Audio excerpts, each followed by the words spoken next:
Councillor. I'm the chair of the Boston City Council Committee on Ways and Means, joined by Councillor Asabi George and Councillor Flynn. I want to remind you that this public hearing is being recorded and broadcast on Comcast 8, RCN 82, Verizon 1964, and streamed at boston.gov under City Council TV. If everyone could silence your cell phones and other devices, we'll take public testimony at the end of this hearing. I would appreciate it if you'd sign in and indicate if you'd like to testify. When folks are testifying, please state your name and affiliation or residence and limit your comments to a few minutes to ensure all comments and concerns can be heard. And you can also submit written testimony by mail or email at ccc.wm@boston.gov. So today's hearing is on Docket 0191, an order accepting the provisions of M.G.L. C32B Section 19 within the City of Boston. We'll be hearing from the city's CFO, Emma Handy, Anne-Marie Noonan, Director of Labor Relations, Alyssa Cadillac, the Chair of the Public Employee Committee, and Pam Tauscher, President of the Boston Municipal Research Bureau. So without further ado, we'll start with a presentation from the city's Chief Financial Officer, Emma Handy. Great. Thank you, Chairwoman. Congratulations on your first hearing. Looking forward to talking through the details of what we'll present today. Happy 2020 to all the other councilors, and I'm looking forward to the work that we have ahead of us this year. You'll see some very familiar budget slides as I move through this presentation. Obviously, healthcare is a big piece of what we pay for in the annual budget, and that's part of why we come to you today seeking this authorization. Chairwoman, as you mentioned, I'm joined by Anne-Marie Noonan, who's the city's Director of Labor Relations. There are several other members of the city's bargaining team here with us today: Vivian Leonard, Mariana Gill, Jackie Wilson, and Linda Fraley, who, if you ask me any really hard questions, I will have to call them up and ask them. But as you mentioned, I'm going to start with a brief presentation to just set the background on why we're here today. Once I move through the presentation, I will circle back around to who the PEC is and how we engage with them and why we've worked together to come before you today to seek the approval of authorization to extend the authorization that allows us to collectively work together on healthcare benefits for our city employees.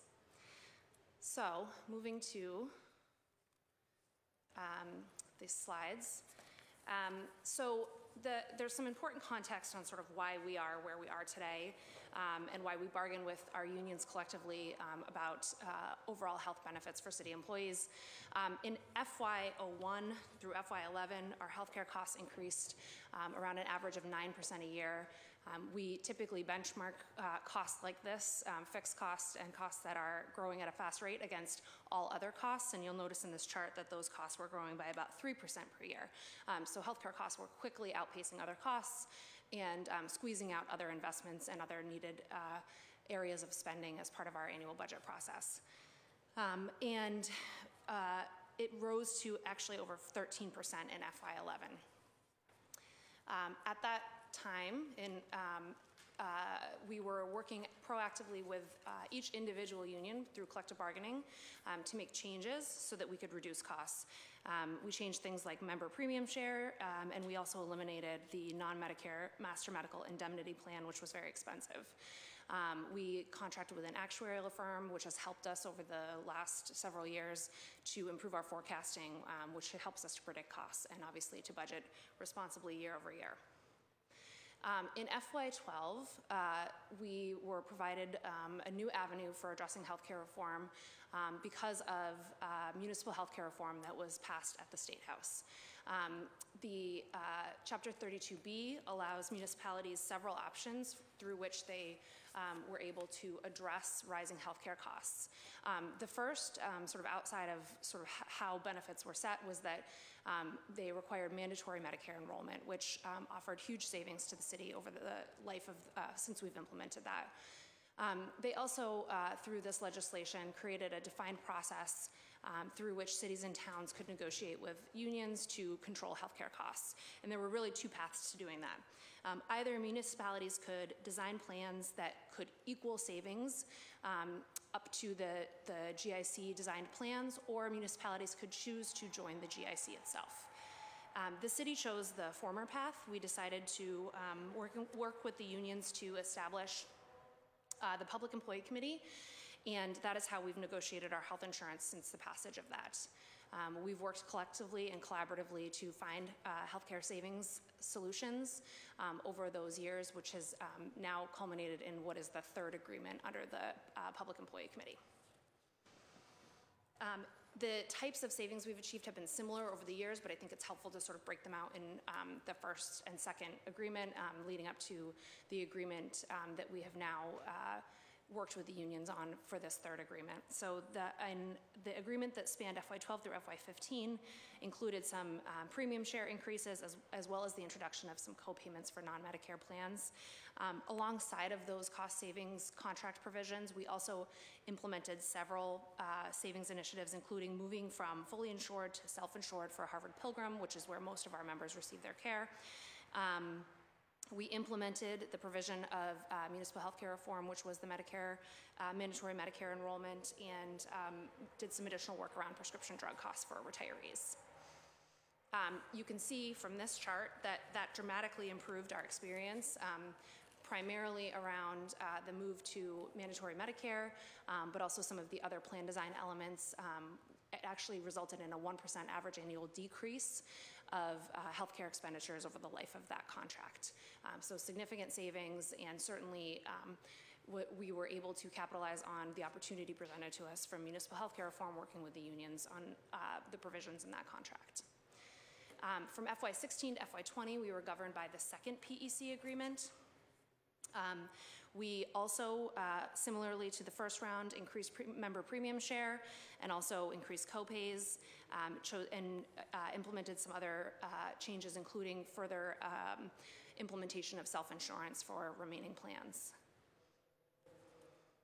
And on this chart, you can see that from FY15 to FY18, we were able to reduce those costs from prior to municipal healthcare reform, still growing by about 6% average annual growth.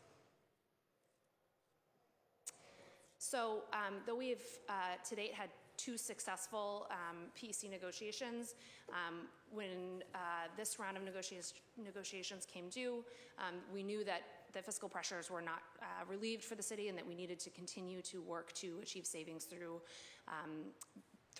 this avenue, working with our unions. So when we look at the FY20 budget, which is the budget we passed last year together, health benefits, including OPEB, comprised about 12% of our overall budget, a significant piece, along with other fixed costs for which we have very little control, things like our pension liability and debt service, which ultimately mean that only 66% of the budget is available for other departmental spending, schools, police, public works, and all the other things that people think about in terms of core city services. This next slide just shows that pie chart is not fixed. As those things start to take up more and more space, they start to squeeze other things out year over year. In particular, our pension liability is something that we work very hard together every year to fully fund, and I think there's a very good story there in terms of the City of Boston being able to keep pace with that liability schedule. However, it is costly and does continue to require additional investment every year. That's certainly true for many other areas of the budget too, but just some additional context about why it's important for us to continue to control the growth of costs as we move forward. It does have an impact on all other areas of the budget. We obviously, as I mentioned, some sort of good slides to start the beginning of the calendar year as we think about the fiscal year that's about to be upon us. Our budget is constrained. We have to have a balanced budget. The state mandates it, and in fact, they check it every December when we submit our tax rate to make sure that our revenues are in line with our spending. We have relatively restricted tax growth. We are restrained by Proposition 2.5 in terms of how much our property taxes grow every year. And so we don't have those sort of windfall tax years like the state when income taxes come in higher than expected. And we do have these ever-rising fixed costs, most notably something like pension liability, but certainly also coming fast on the heels of the commitments that we have to our pension schedule, the commitments that we've made to fund our OPEB liability as well. So all of these things put a pressure on what we are able to afford in the budget, and mean that we have to take a close look at healthcare costs and how we can control those costs as we moved into this round of negotiation with the PEC. Before negotiating with the PEC, we projected that our health benefits costs would rise by roughly 7% annually. This does not take into account the provisions that we negotiated with the PEC, but just to give you a sense of sort of where things would head without making any of those adjustments. And so it sort of sets the stage for why it's really important that the city receive this authorization to be able to negotiate these provisions with the PEC and ultimately be able to implement changes to the city's health insurance offerings so that we can continue to actively bend that cost curve without moving to the GIC, which is sort of the other option given to us under municipal healthcare reform.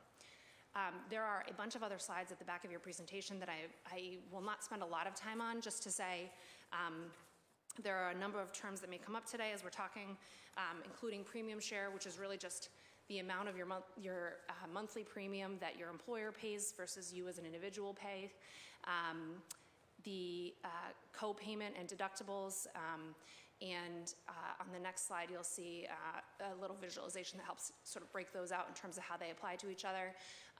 For many, many years, the city had, I mentioned historically in the last couple of rounds, introduced co-pays. This current negotiation that is before you will include the first introduction of a deductible. And so some of these plan design elements are newly introduced as part of this negotiation, but they're all aimed at lowering overall healthcare costs to the city so that we were able to make those investments in other city services. So I will stop there on this presentation. I just want to quickly return to this concept of the Public Employee Committee and mention that this is a group that represents something like 40 unions. They come together monthly with the City of Boston staff who oversee human resources, labor relations, and health benefits. We work on all manner of things together related to health benefits for our city employees. Obviously, every few years, we also undertake, almost for the better part of a year, a negotiation to set these health benefits. And so it's been a very positive relationship for the City of Boston. The authority granted under municipal healthcare reform to enter into this type of relationship has worked very well for us, and I think yielded now 3 agreements that the city feels very good about and is very appreciative to our partners in the unions for working through that process with us and spending a great deal of time getting to know the details of the health insurance that we provide, talking through options, and really trying to understand what's best for both the city and our employees in terms of the benefits that we provide.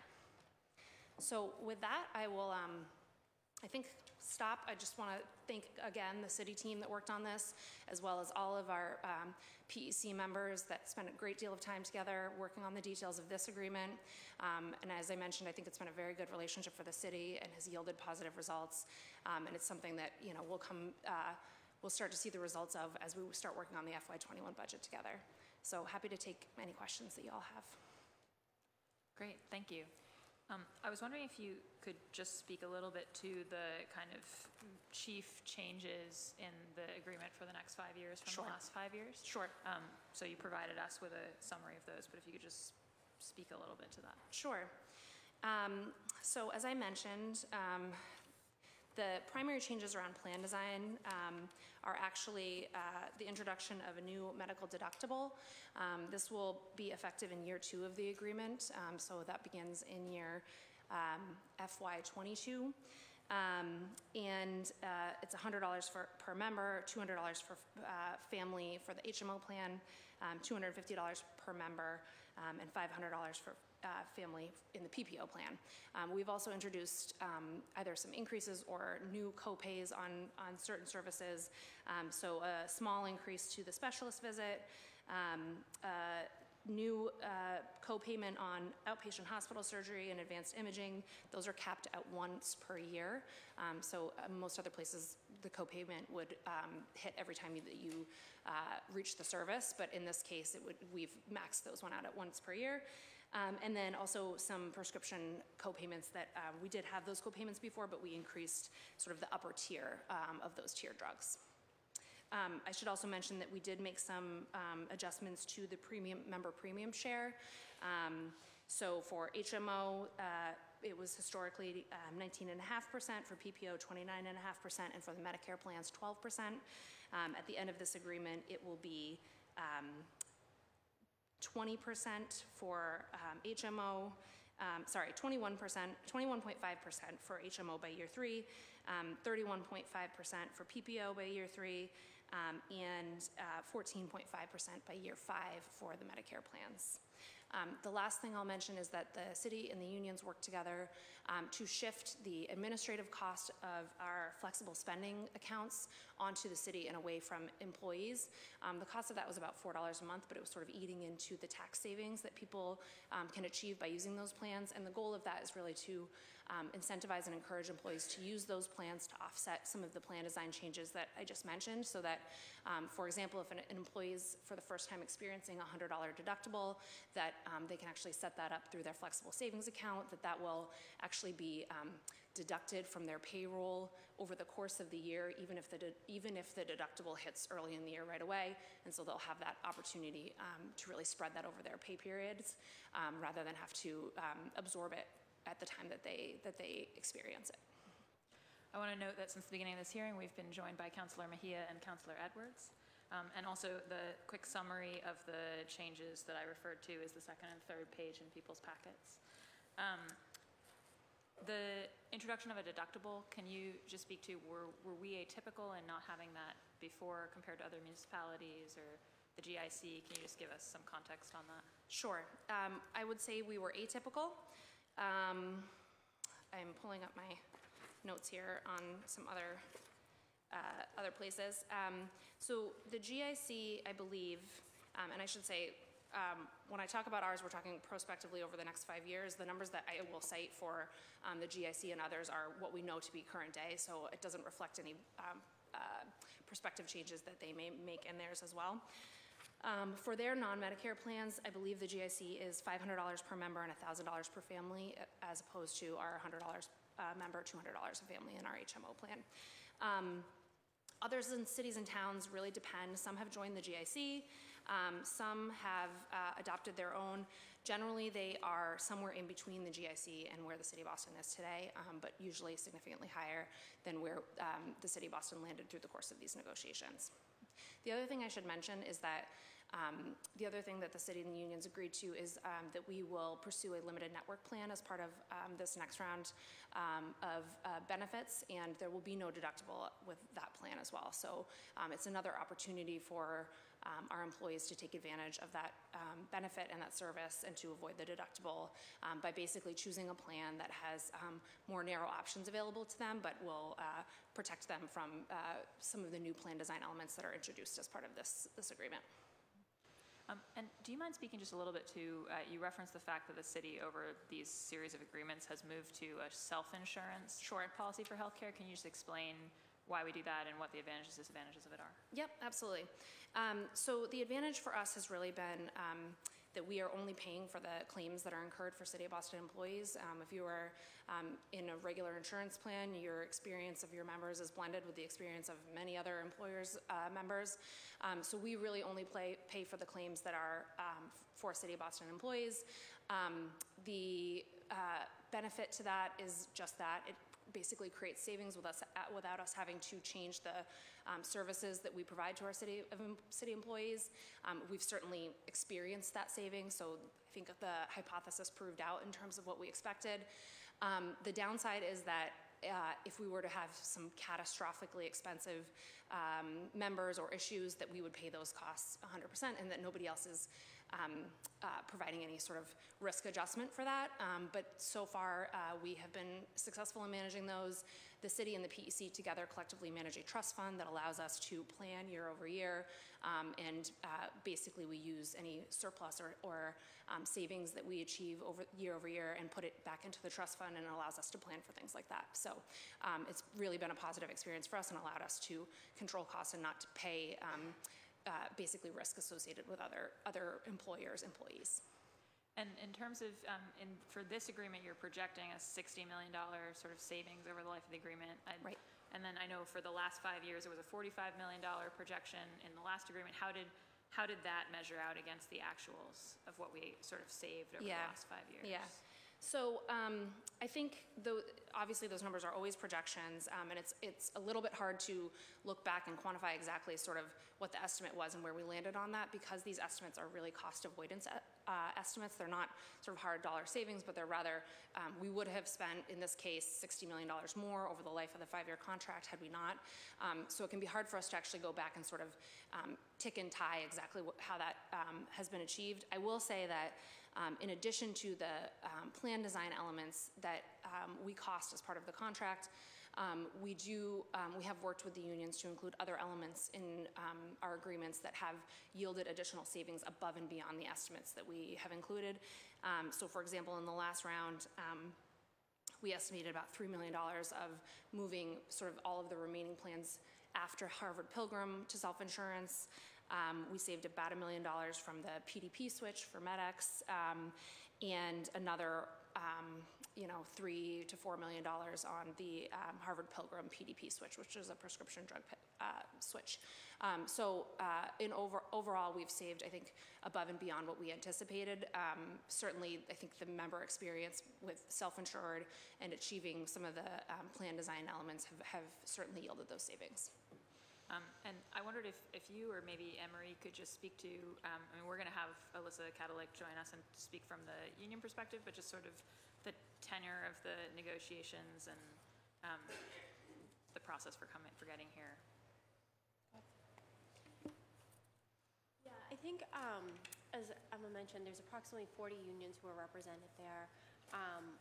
Generally speaking, I think it's been a very positive experience. I think the parties try to ensure, the PEC, I think it tries to make sure all of its members are well represented, that we are keeping in mind even our lowest wage earners to ensure that they can continue to have health care that they can access and actually afford to use. Obviously, the city has to try to balance that with making sure that we are saving the city the money that we can. So I think the tenor is, it's a long process, as Emma indicated, but overall, I think it's worked really well over the years. And because it's an ongoing meeting where we meet month to month, we don't come together just every few years. So I think the parties over the course of time have been able to work together to come to maintain good relations, even though they're discussing a very difficult topic. Great, thank you. Councillor Flynn, do you have any questions? Thank you, Council Block, for having and chairing this hearing, and to the panelists for being here for this important discussion. Healthcare is not only one of the most important benefits that we offer to our city employees, it is also one of the biggest costs in our budget. Healthcare for our employees should be affordable and offer good services. I'm here to learn more about the details of the agreement and want to make sure that the agreement is fair to the city and especially to our low-wage city employees. They work so hard for the residents of Boston.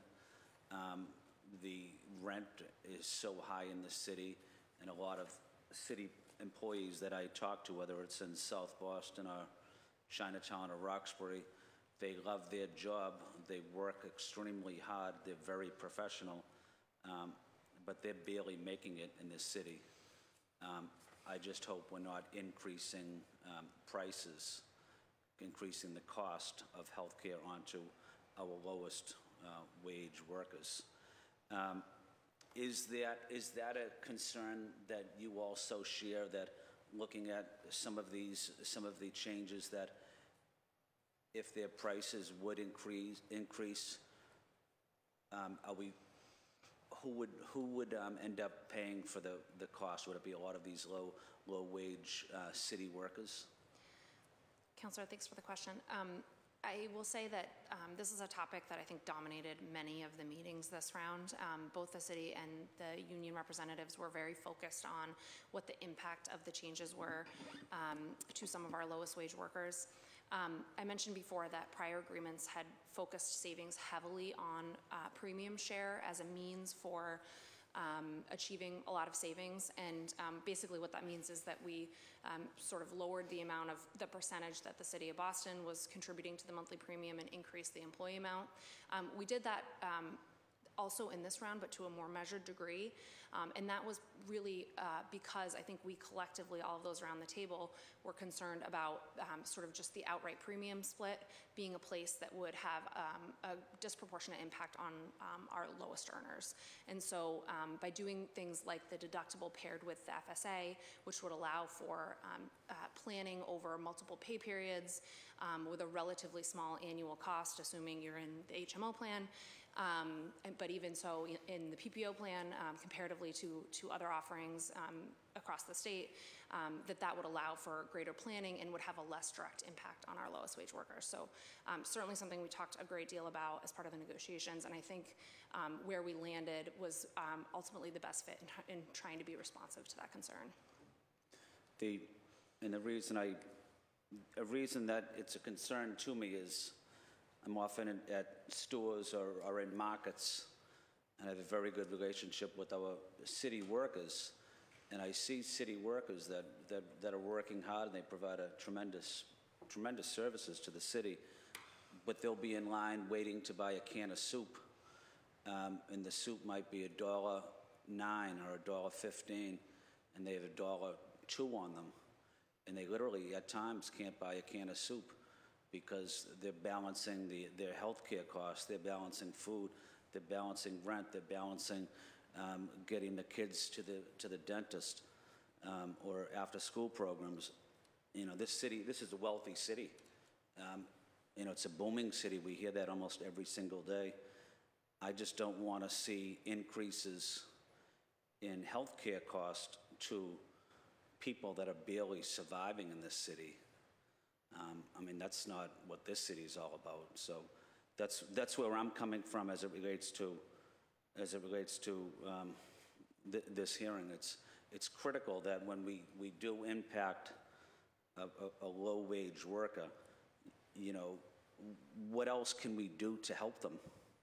If you're increasing their health care cost, is there something else that could benefit them and their families to, you know, burden that cost that they have to accept with their families, their struggling families? But have we thought about any other programs that or ways to help them? Yeah, I think that's one of the hopes of the introduction of the limited network plan, which comes without the deductible element. We are obviously in a unique circumstance where most of our City of Boston employees live here in the city. We're obviously a city that is rich in wonderful healthcare resources, and so I think we are very interested to see the results of the RFP when we put that out to RFP in terms of what that limited network looks like. Obviously, the idea of that plan is that you have options that are somewhat restricted in terms of which providers you can choose, but I think given where we are in terms of our geographic location and knowing that we need to be responsive to employees that live here in the city, that we expect that will still be a very quality plan with access to lots of the providers that people already see, and that plan does come with the benefit of not having the deductible. I think partnered with use of the FSA will help people to really maximize what's offered to them under this PEC agreement. Do the health care plans present access for city employees for mental health counseling as well? And have those costs also going up? I don't have the cost numbers in front of me, but I can certainly get them for you. Certainly access to mental health and substance abuse treatment continues to be a place where we are asking a lot of our carriers, and we are really expecting them to deliver in those areas. So I will say we have obviously wonderful EAP services here in the city, both through the city's HR department, but also for police and fire. But also, you know, we rely on our healthcare providers to do a lot of that work and connect our employees with the resources that we need. I think, as with you can see more broadly in Boston, more broadly in Massachusetts, and even nationwide, there is an incredible demand for those services, and I think it hasn't always met the need that we have, and so we continue to work with our carriers to make sure that our members are getting access in a timely manner to mental health and substance abuse services, but those are certainly covered as part of our plans, and we expect our employees to be able to access them. No, thank you. My final comment, you know, I am still very concerned about our low-wage workers paying more for their health care. You know, I don't know how long they'll be able to continue paying high costs for their health care. At some point, it has a huge impact on their family. Have we thought about any other ways to address revenue so we can offset increasing the health care costs on the lowest wage city workers who do an outstanding job for our city? Have we thought about, you know, is it possible to call for a tax on the business community? They might be interested in making sure that the city services, the city workers that work so hard and so professional and so dedicated, they might want to get involved in helping address this issue as well. So I think as it pertains to the authorization that we're seeking today, really the avenue that we looked at was around limited networks and sort of how do we mitigate the costs in that way. You know, as we struggle with, every time we have this conversation, our options about the revenue that we are able to raise unilaterally without going to the State House is relatively restricted. And so I think certainly a conversation like that would take a lot more fleshing out in terms of what the steps would have to be and what types of authorization we would need to have, but certainly happy to continue that conversation with you, Councillor. And thank you for your leadership, and you're doing an outstanding job for our city. Thank you. Thanks. Appreciate it. Councillor Mejia?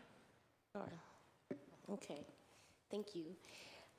So I just have, and maybe this is not the place for it, so you could just tell me that's the second part two, but I am intrigued, and I do, actually, before I go there, I'm just wondering what opportunities to follow up with my counselor friend over here, Flynn.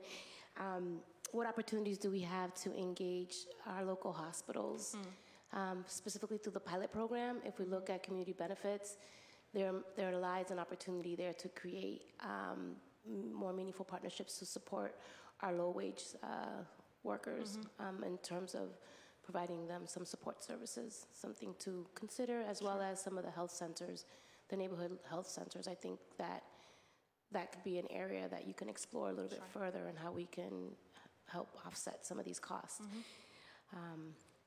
But I'm intrigued about the folks who have retired from the city of Boston, and I'm not sure if this falls within this particular hearing, but from what I have learned recently is that there are a lot of folks who are retired, specifically women, who, because of their tenure, haven't been able to be vested in terms of the pension.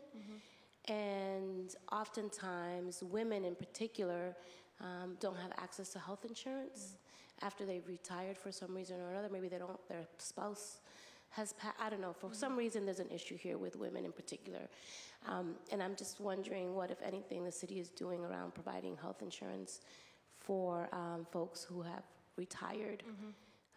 And I have a specific concern about women in particular. It was at a meeting that I went to with the BTU, and Kenzie, you were there, right?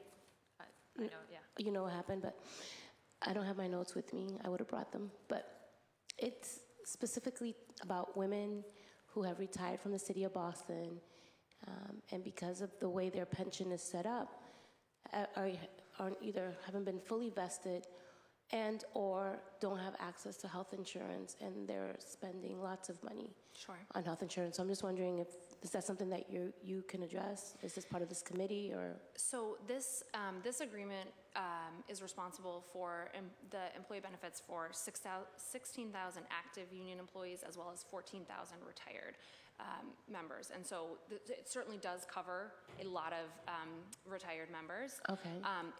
To the extent that they are not covered, then obviously no, wouldn't particularly address them, but I'm happy to follow up and get some more information from you about what exactly the issue is there and see what we can do. Obviously, for both pension and other post-employment benefits, many of those restrictions in terms of who qualifies for what are actually state mandated, and so that may be part of the issue, but without having the full picture, would love to get some more information from you and we can follow up. Okay.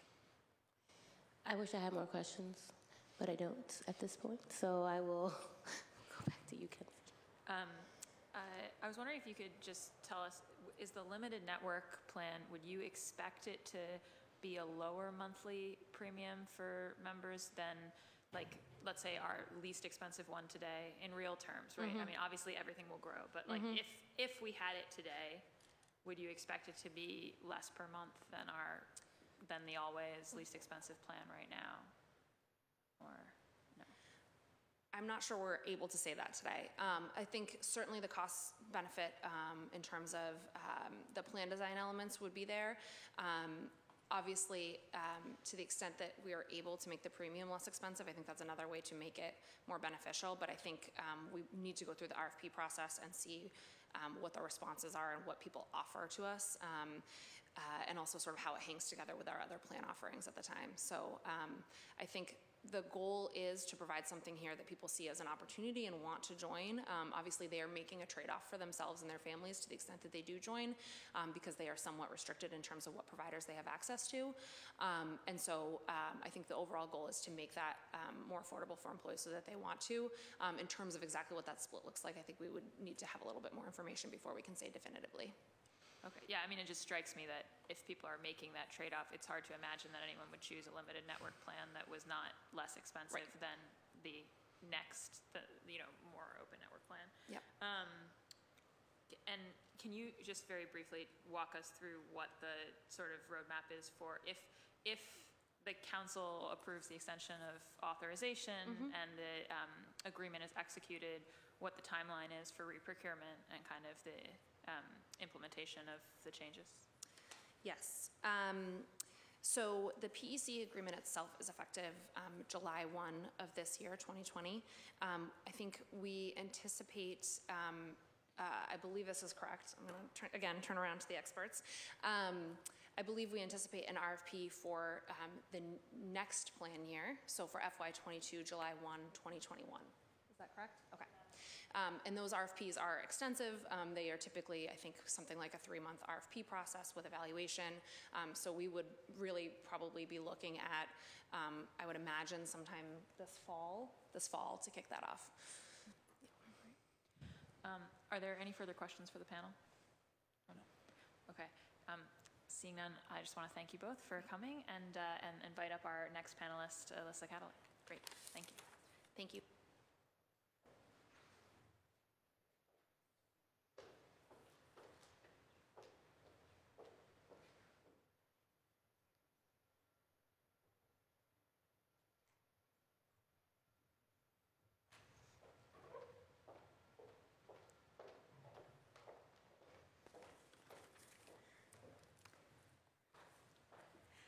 Thank you so much for joining us. If you could start by just introducing yourself and your role. Great. So, thank you for having me. My name is Alyssa Cadillac. I am the chair of the PEC committee for the City of Boston. So I speak on behalf of all the unions that do sit at the table to negotiate healthcare for the City of Boston. So thank you for holding the hearing today. Thank you. I also, first hearing and new faces, so it's great to sort of be here and kick off this process again. You've heard already a lot of the background about the PEC and how we got to where we are today, so I'm not going to spend more time on that, but there are some things that I would like to highlight. This agreement continues the work that we did begin in 2011 when we formed the PEC, and we moved health insurance bargaining away from each individual table and brought them together. That joining together has made it much more it's made it easier. It's become more collaborative between the cities and the unions when we are talking about healthcare. And I think the fact that we are entering into our third agreement shows that the progress that we have made from 2011 to today and hopefully through 2025. Our goal over this time, the unions have worked collaboratively with Mayor Walsh and the City of Boston to reduce the overall healthcare costs and maintain quality, affordable healthcare for our members and City of Boston employees. That's really important to the union side, is that it not only is that it is quality care, but that it is affordable. If we have, as Councilor Flynn mentioned, if we have our lowest paid members who can't afford their health care, then having access to great care doesn't mean a difference, doesn't do anything for them. So that is something that this agreement does continue to do. It allows us to offer different plans, including a limited network, reduce cost, deductible, co-pays in a way that does recognize these unions have worked together, and that has been a primary thing that we have constantly put across the table, that even though we have a range of salaries, the higher salaries and the higher end and the lowest, that everybody has agreed that it is our goal to protect the lowest paid workers in the room. The unions recognize that continuing to shift costs to premium share would not be enough to reduce city costs overall. We were cognizant that increasing the amount away and out of people's paychecks is not the way to move forward. So with this agreement, we did understand that implementing a low deductible and new copays with a limited of one time per year, it really then only affects those who need it, which is still in effect. It still comes out of their paycheck. However, with shifting the admin fee from the flexible spending account over to the city, it allows people to really pay attention and plan ahead and possibly put that in without worrying about additional fees at that cost. Reaching a 5-year agreement also allows our members to plan ahead. They know there won't be any sudden increases or changes to their health care over the next 5 years. So they know what the plan will be. They know what their prescription drug costs will be. They know what they go when they go to the doctor, if they see a specialist or they see their primary care, they know what that will be. So this also helps our members understand that as their paychecks come in and as the other things that they need to spend money on, they know what the funds they need to allocate in advance for these costs.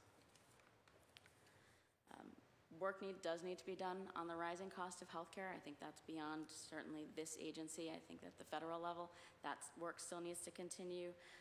But again, the unions have reached agreement with the city. We can enter into this agreement. We certainly hope that the council will vote favorably in authorization to move us forward. This has been when we, as I think you heard my counterparts before talk, we meet monthly. And so we are able to raise issues monthly. We are also able to raise health insurance or health benefit things that aren't part of this agreement. So if somebody comes with something that has come up, we're able to talk about it at the table. The opioid epidemic is one area that this committee has really worked collaboratively on making sure that our members and all city employees have resources, access to resources. They're continuing to work on that. So while it doesn't form in this agreement that you have before you, it is an area that we do continue to work on collaboratively together. One area in the agreement is a relatively new section. It's not new to the agreement. It's something we have been working on, which is wellness, but it was separated out in this new agreement, and so it shows a dedication from the city to continuing to help our employees become healthy, well, provide areas, access to resources, and as a result of that, we have been able to launch a couple of what we call Live Well Expos. And so what I would also like to take the time today is to invite you, all the city councilors, to attend our second Live Well Expo. We actually have bags for all of you that will come up. In there, we also have a reusable water bottle that looks just like this. There is a flyer in there, and the nice thing about these bags is you see this corner in the side, they actually fold all up into it, so you can throw it in your bag. So when you go shopping, especially now with the plastic bag ordinance here, you don't have to worry about, you can always just have one in there. So we will be handing these out. Our upcoming fair is on Thursday at the Boston Patrolmen's Association over in Dorchester. So we will have another one in April here at City Hall, and then our third one we are actually hoping to do at one of the Boston Public Library locations. And so we are encouraging, it is open to all City of Boston employees, and this is our way to bring our vendors, our healthcare carriers, to come in and do things like biometric screenings, gait analysis. We have different vendors coming in that are local, that are city. Folks today actually just went to pick up snacks from one of 88 Acres, which is a seed nut-free vendor, to be able to promote different things. So we are working also collaboratively with our city partners and our businesses and our organizations to really work on making our employees that much healthier. Thank you for your time. If anybody has any questions or clarification from what you heard before, I'm happy to take that. Thank you so much. And the fair on Thursday at the BPPA, what time is that at? It's from 9 to 3. So it's 9 to 3. If you do, we will have Vision 2020 on site. So if you want to have your eyes checked, there's a registration link on the flyer that's in your bags as well. We do recommend pre-registration, but that's the only thing, and that's really so they can check health insurance to be able to smooth process. But drop-ins are welcome to go through the whole thing and really experience what the city does have to offer for its members and its employees for healthcare. Thank you. Councilor Flynn, do you have any? Yeah, thank you for your testimony, and thank you for the work you're doing on this important subject. One issue that is important to me is what type of services and programs we have for persons with disabilities. Have you in the city talked about our city employees that may have disabilities and what impact some of these changes would have on them? Could you be a little bit clearer on, I don't want to go in a different direction. Is there anything in the agreement that changes in either direction what sort of set of services are available to our employees with disabilities? So in this agreement, there is no, that I'm aware, change that is specific to individuals with disabilities. The healthcare agreement, or the agreements that are covered with care for specialists and the hospitals and all of that, so individuals will still have access to all of the current care levels that they have.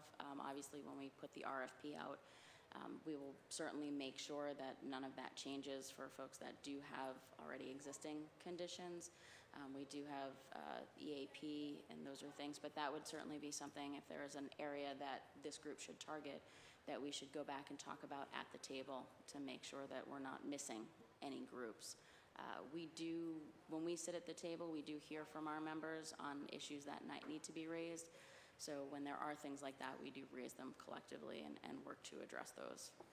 For example, this was outside the agreement, but one of our carriers used to limit the number of physical therapy appointments that an individual could attend in a year. Mm-hmm.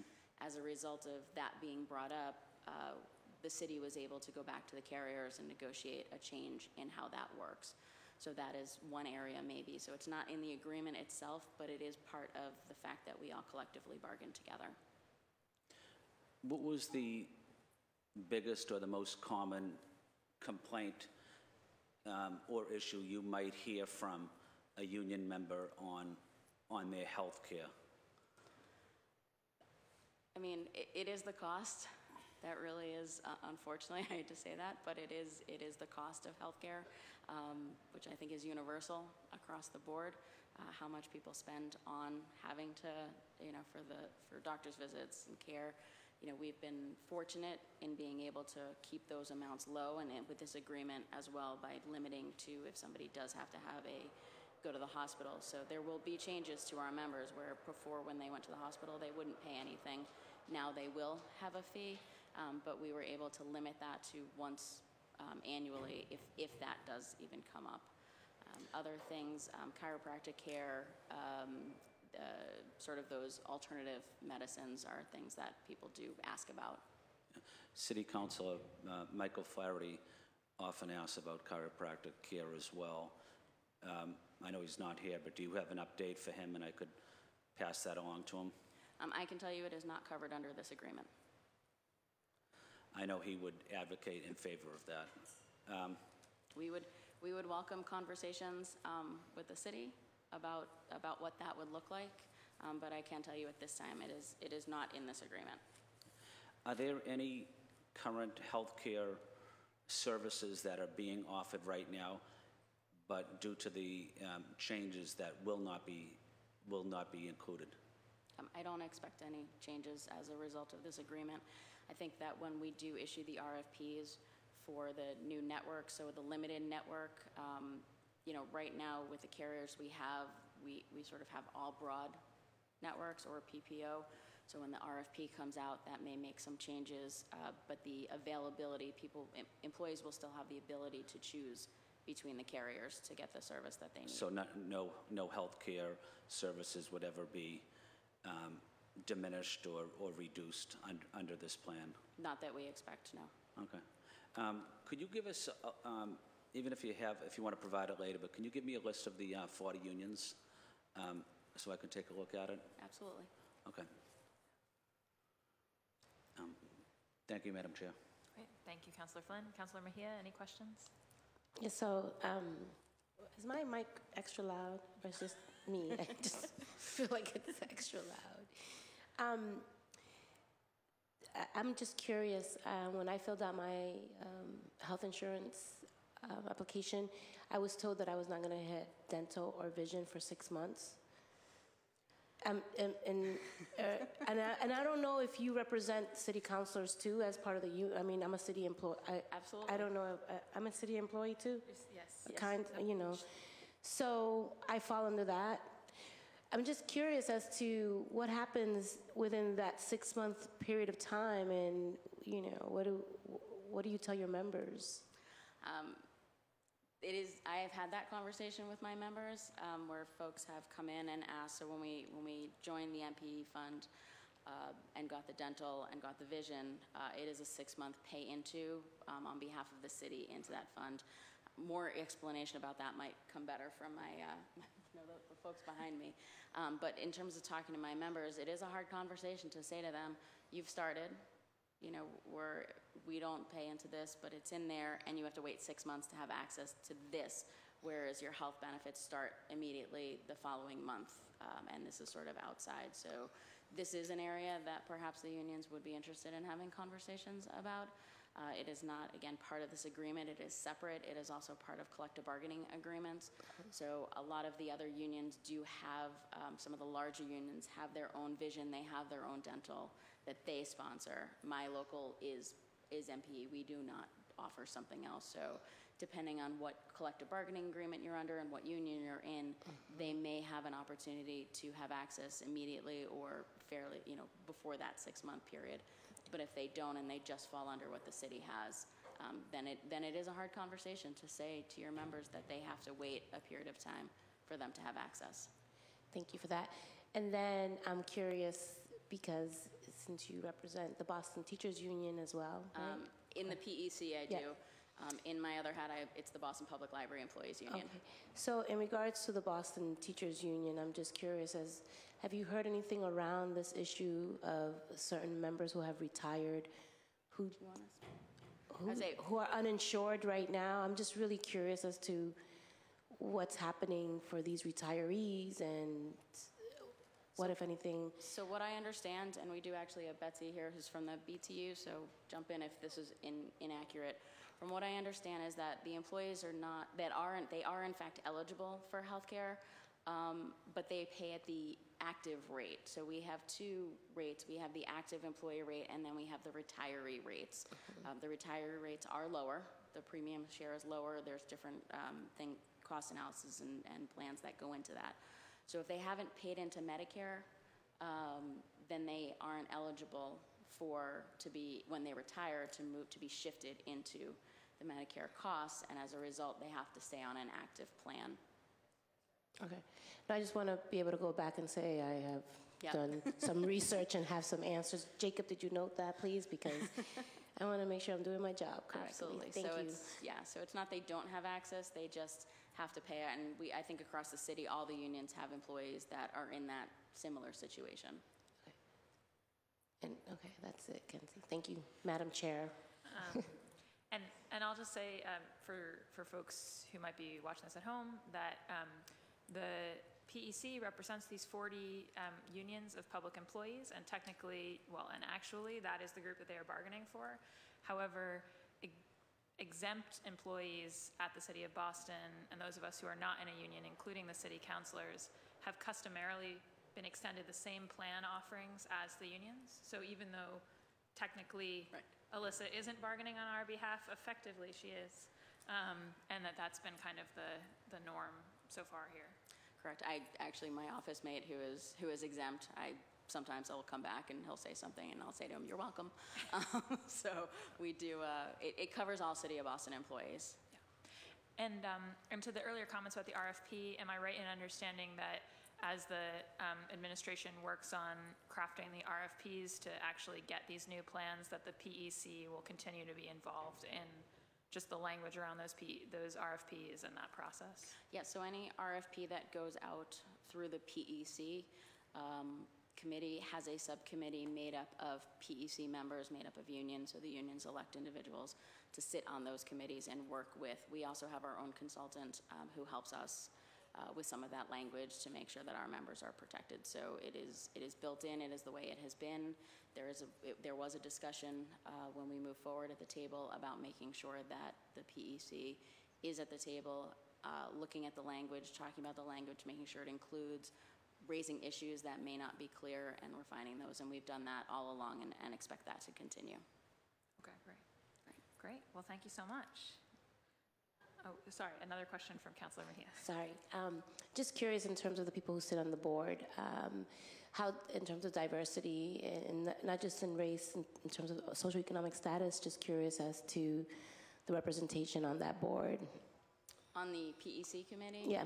So typically, the individuals who sit at the table for the PEC representing the unions are the leadership. So each union designates who, from the union side anyway, each union designates who sits there. So we do have a range of both socioeconomic representation, women that sit at that table as well. So there is some diversity there, at least from the union side. But again, it is up to the individual union to determine who they send to sit at the table. And how does that get decided? Like, is there a nominating process?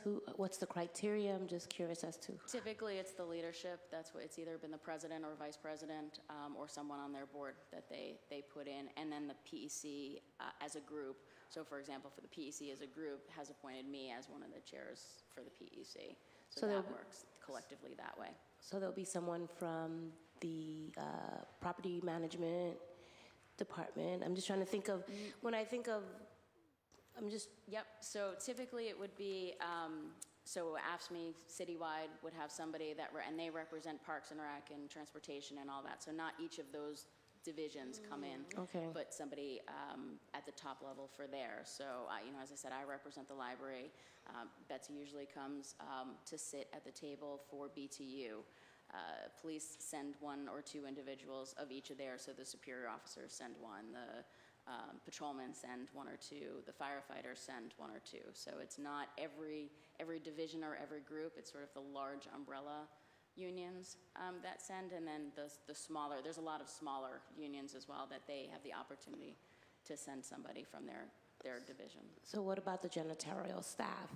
Who represents them, and are they at the table, I guess is what I'm trying to get at. It depends which union, and they, like I have custodial in my unit, so if they're SEIU, then a member from SEIU sits at the table. If it's SENA, somebody from SENA sits at the table. So every group is represented or has an opportunity to be represented, but again, it's typically not, it wouldn't just be a city hall person or someone at Franklin Park or something like that. It's one or two individuals that represent that entire organizing union group. Okay, thank you. Yeah, no, thank you. You're welcome. Great, thank you. I'll note also that we've been joined by Councilor Breeden. Thank you so much. I should say as well that we did notice this hearing to all of those bargaining units that are represented by the PEC. And thank you, Alyssa, for your time. Great, thank you very much. Next, I'd like to call up Pam Tauscher from the Boston Municipal Research Bureau. It's over there.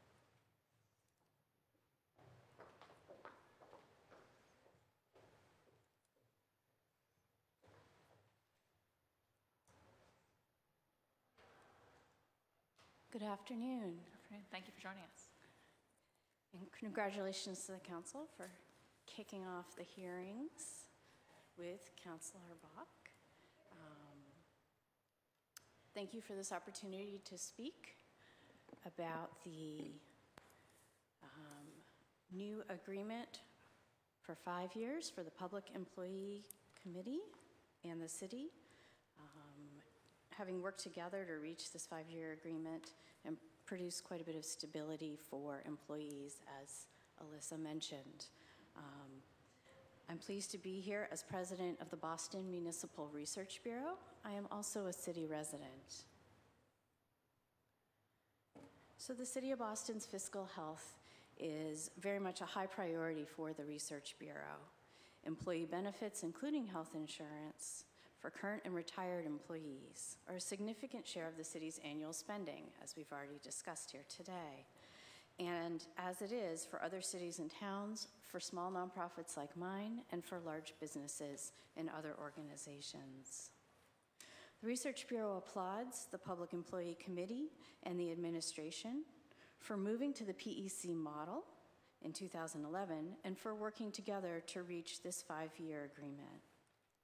The results of this work will allow the city to continue to offer competitive, affordable health insurance benefits to its employees and retirees.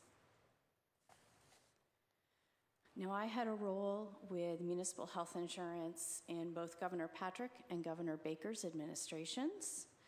My work included overseeing cities and towns' health insurance negotiations under the Municipal Health Insurance Reform Act. I believe this is the third such agreement between the Public Employee Committee and the city. Having done this work outside of that heavily regulated, expedited negotiation process that the state now provides for cities and towns. And that would always either result in either transfer of city employees to the state's health insurance pool, the Group Insurance Commission, or result in potentially substantially higher plan design changes with greater costs beyond what has been agreed to here. So we're pleased to see that once again, the Public Employee Committee and the city have come to some negotiations. I particularly note some of the adjustments made by the city, such as making the introduction of the limited network plan a little bit more palatable by not requiring a deductible for that plan. And also the city shifting the administrative costs of flexible savings plans from the employees to the city of Boston. We see this as a sustainable plan for the city for the next 5 years, and we look forward to supporting the City and Public Employee Committee's efforts to continue to manage health insurance costs for all employees as efficiently and effectively as possible. Thank you. Thank you so much. If I can ask you a question just in sort of layman's terms, my understanding of the situation is more or less that, you know, this is kind of where healthcare costs would be if we'd continued on the trajectory we were on in 2011 Yes. with you know, hugely rising costs, and then also the dynamic of every unit bargaining for itself. And then this is sort of where, you know, costs would be if we had adopted the GIC plan and forced all of our unions onto that state plan, which has forced much more dramatic cost savings and therefore, you know, shifted more cost burden onto the employees. And that the agreements that have been negotiated, the prior two agreements and this one and the PAC sort of continue a trajectory of landing somewhere in the middle. I believe so, yes. Is that sort of the dynamic we're dealing with here? Okay.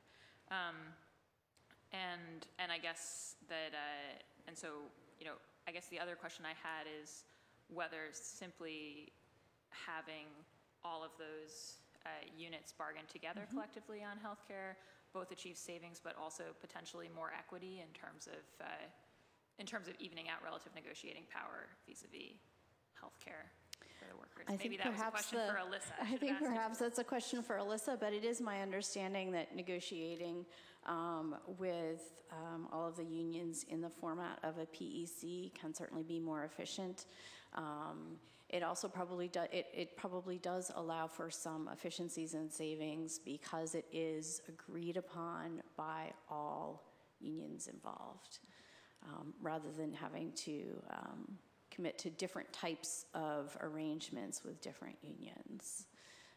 It also means that all employees have the same options, same set of health plan options. So in terms of administrative burden, it means not having to manage sets of health insurance plans that may be very different for the many different unions.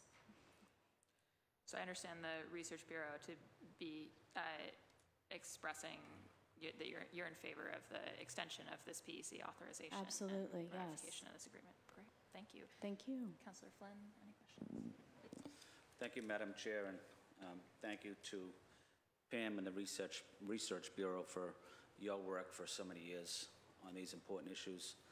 Pam, I was wondering, is there any way that retirees, city retirees that might be part of one of these 40 unions, would there any way that these retirees could be impacted with a cut to their health care services or programs, or they'll keep exactly the same care that they have?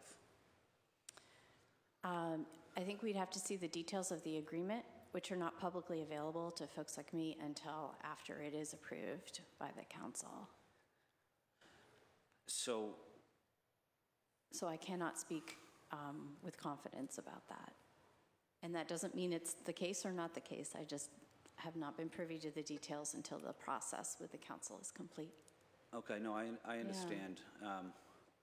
I probably should have asked that at the beginning of the panel discussion, but that's an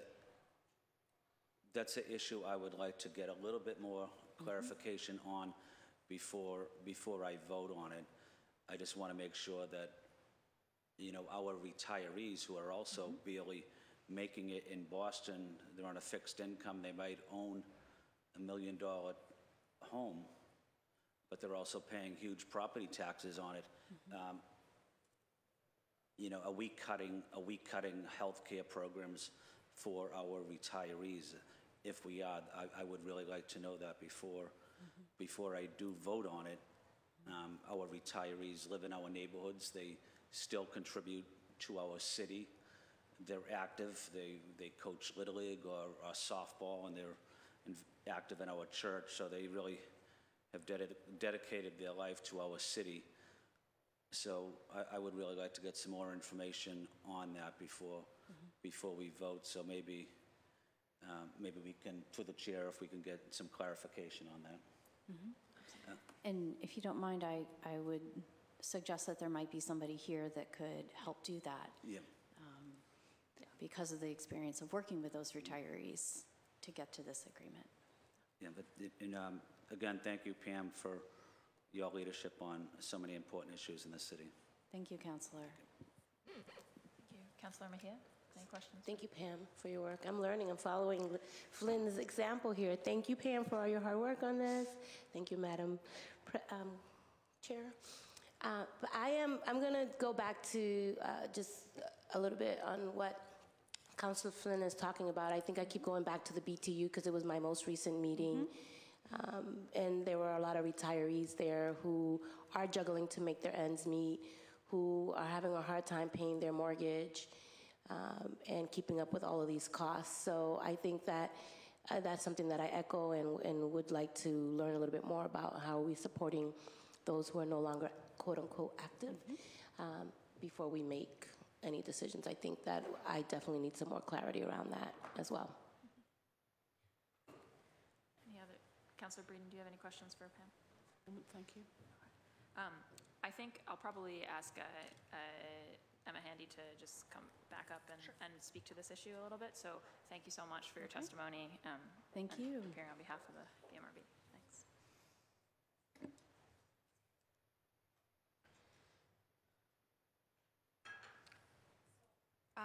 Thanks, councilors. I just want to preface this by saying I think it would be helpful to, we will go back to the BTU and make sure that we understand the sort of core issue to make sure that we are answering the question correctly. But we believe, based on our sidebarring just a moment ago, that the issue is really around Social Security eligibility. So before the mid-'80s, the city was not paying into Social Security for our members, and therefore they were not eligible. And so it's really around a federal program. There's relatively limited flexibility to the city on that. It sounds like we need to get some more information to make sure that that's actually the issue, because there are some limitations. Certainly our Medicare population is primarily city retirees, but there are some cases where it may be others because of this particular issue around Social Security and paying into Social Security. Did I get that right? Close enough. And then I'll just add, sorry, just to, Councillor Flynn, you asked about sort of impact on retirees in this agreement. So the PEC was particularly concerned about mitigating the impact to retirees as part of this agreement, and so really tried to shield retirees from, in particular, the premium share increases. And so you'll notice that the premium share increases for retirees continue to be much lower. They were lowered, I think, around the time of mandatory Medicare. They continue to be much lower than the general population. While they are increasing slightly as part of this agreement, they are nowhere near, I think, some of our fellow cities and towns. And so it was certainly a priority of this agreement to mitigate that and make sure that we could do the best we could there. I just want to acknowledge that we've been joined by our council president, Kim Janey. And also, I just wanted to ask a question. So my understanding, because I think this is the core question, right? My understanding is that the new PEC agreement is around adjustments in cost sharing in terms of that issue of how the premium splits are done, and also the introduction of a deductible. That it is not an agreement by which aspects of health service that are available to our members have been negotiated away or changed substantively. That's right. So that none of that has changed. The only way in which it might be that someone's substantive offerings would change is that we're introducing a limited network plan, and if they currently are on a different plan and they switch to the limited network plan, then they would be more limited in the providers they could seek. But again, that's not about cutting off services to them. That's a question of choosing to operate in that smaller pool. Is that all accurate? Yes, that's correct. So as counselors, this is not an agreement where there's a change substantively in the healthcare services accessible to our city workers. Right, exactly, yes. And the authorization we're seeking is the continued authorization for us to do this in lieu of joining the GIC, where obviously all of these plan design provisions are much more expensive, and things like deductibles are 5 times the amount that the city and the unions have agreed to as part of these negotiations. And I think there's a couple of options in that realm. Either we can match their plan and continue to provide our health insurance, or we can actually join the GIC.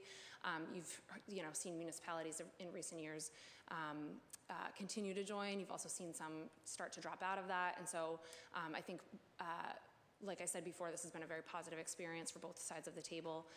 And we hope to continue the PEC arrangement into the future because it allows us the flexibility to negotiate the plan elements that we think make the most sense for City of Boston employees. Yeah, and I'll just add, I have the sort of personal perspective of having previously been working at the Boston Housing Authority, which is not covered by this PEC arrangement, and is instead, workers instead have a plan that is GIC connected. And I certainly would say that I think the options and costs on the City of Boston side are much preferable to that. Are there further questions for Emma Handy? Yes. Councillor Flynn. Yeah. Thank you, Madam Chair. And so my comment or question would be, could you envision a scenario where for the retirees that we would increase, even as you mentioned, slightly increase their cost and at the same time cut their healthcare services, even if it's slightly, or programs? Is that a remote possibility? There is no element of this agreement that envisions cutting services to either retirees or active members. So we neither have negotiated to be able to do that, nor even discussed it as part of this. And so this was really about those plan design elements, sort of how much do you pay when you go to the doctor, how much are you paying on a monthly basis out of your paycheck. The intent and the agreement does not provide for us to either reduce benefits in any way to retirees or active members. Okay, I'm glad to hear that. Thank you. Sure. Thank you, Councillor. Further questions? Councillor Mejia? So, Liz, Councillor Breeden, you were at the meeting with me at the BTU. I keep harping on this just because I need to make sure that we bring their voices into this conversation. And there were some concerns about specifically some of the women who had already retired and were having significant financial hardships. And we're talking specifically around health insurance right now, this hearing, but I'm just wondering if you could help us all understand why I keep bringing this up into the space. Can you just share with us what you learned in that space for us, please? Thank you. It was my first meeting with the retirees from the BTU, retired teachers. Some of them had like up to 40 years service. And one of the concerns was that their cost of living increase was not matching the increased cost it wasn't meeting the increased cost of living. So I see here that, projected city healthcare costs will rise, the benefits costs will rise by 7% annually.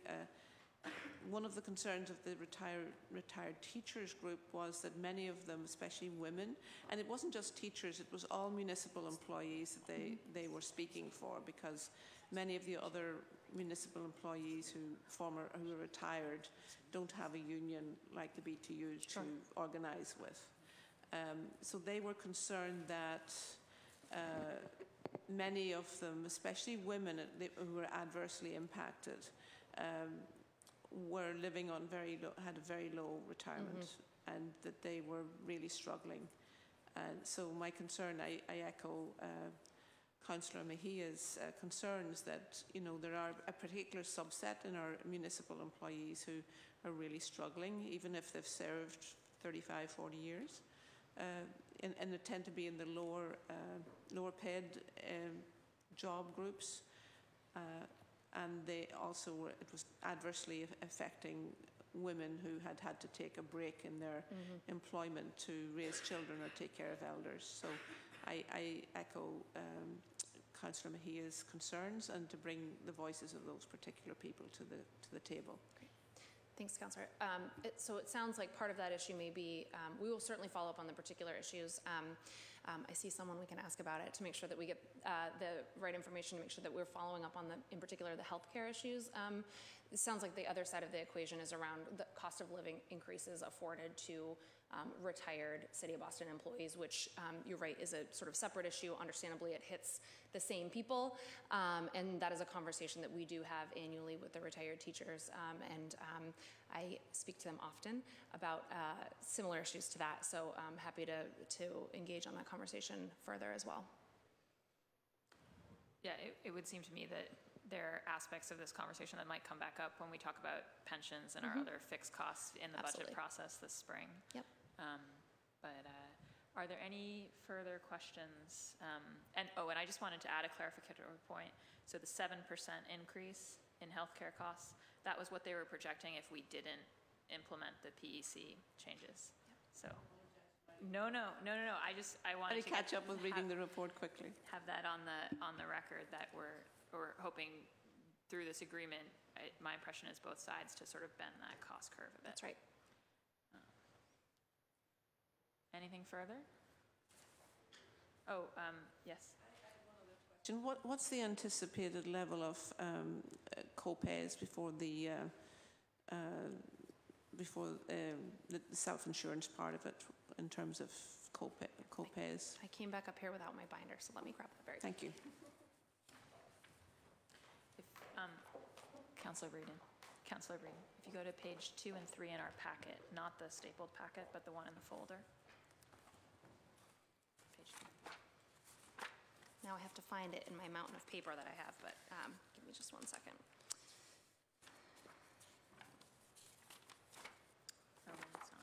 So the co-pays that existed in the current agreement that expires June 30th of this year included $20 for primary care and mental health, $30 for a specialist visit, $100 for ER, and then sort of a staggered tiering of prescription co-pays, both for non-Medicare and Medicare. In the new agreement, we have not increased the primary care and mental health co-pay, so that stands at $20. The specialist visit for HMO and PPO only, so not including the limited network, protecting the limited network from this increase, will go from $30 to $35. ER stands at $100. We have introduced this concept of a 1 per year copay for inpatient hospital, outpatient hospital surgery, and advanced imaging. In the limited network, that will be 1 copay a year of $50. And it will be 1 copay a year of $100 in both the HMO and the PPO. And we have increased the top tier of the prescription copays, the medium and the top tier of prescription copays. So for example, we have moved over the course of the agreement, I believe, in non-Medicare from 25 and 50 in the middle tier to 30 and 60, and in the upper tier from 45 to 55 and 100 to 135. So depending on what type of medication is, that's for non-Medicare. There's some changes as well to the Medicare retail as well. Deductible. So there is in this agreement for the first time a City of Boston deductible. The HMO plan will have, in year 2 of the agreement, starting in FY22, a $100 individual deductible and a $200 family deductible. The PPO plan will have a $250 member deductible, $500 family deductible. Those deductibles are about 1/5 of the deductible that the GIC offers. Most other municipalities are somewhere around the range of $350 for an individual HMO in comparison to our 100, so still notably below other municipalities in terms of where they've negotiated over the course of their agreement, to the extent that they have not joined the GIC or have reflected the GIC's changes. Good, thank you. And I would just add, just to make sure that the connection is made, it was an important part of this for us because we achieved significant savings by introducing that deductible. We were able to not take as many savings through premium share, which is how much of your monthly premium the employee pays versus the city. The PEC and the city were very concerned that our lowest wage workers would have a hard time absorbing bulk of the cost created through premium share shift, because those are just expenses that come out of your paycheck. And so by doing a low-cost deductible paired with some incentivization around the flexible spending accounts and a limited network option where there will be no deductible, we're giving employees a way to more proactively manage those costs so that we are addressing issues for low-wage workers. Good. Thank you for your diligence on this. Thank you. Any further questions? Any member of the council? All right, if so, I want to thank our guests, everyone who testified, and the councilors for joining us, and declare this hearing closed.